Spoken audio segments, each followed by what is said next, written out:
ભગવાને દરેક વ્યક્તિને કંઈક ને કંઈક હુનર આપ્યું છે, છતાં પણ આજે દરેક વ્યક્તિ સફળવાન નથી. એની પાછળનું કારણ શું? કારણ છે એ હુનરનો ઉપયોગ કરવો.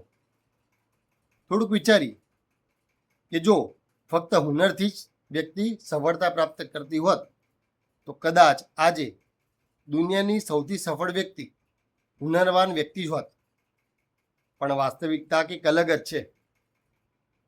આપણી આજુબાજુ આપણે જોઈએ, કેટલાક લોકોને ભગવાને સારો અવાજ આપ્યો છે, પણ એ લોકોએ ક્યારે પણ ગાવાનો પ્રયત્ન નથી કર્યો.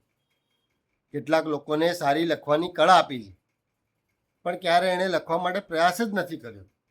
તો કેટલાક લોકો સારું બોલી શકે છે, પણ એણે પણ ક્યારે પણ બોલવાનો સાહસ કર્યો જ નથી. કર્મ આપણને હુનર તો આપે જ છે, પણ એ હુનરને દુનિયા સામે લાવવાનું કામ એ આપણું પોતાનું છે. કારણ કે બંધ તિજોરીમાં પડેલો હીરો અને રસ્તા પર પડેલો પથ્થર દુનિયાને લગભગ એક સરખો જ દેખાતો હોય છે.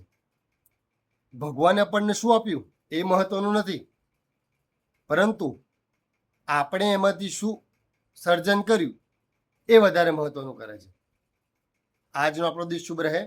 જય માતાજી, જય શ્રી કૃષ્ણ, જય અંબે, વંદે માતરમ, ભારત માતા કી જય.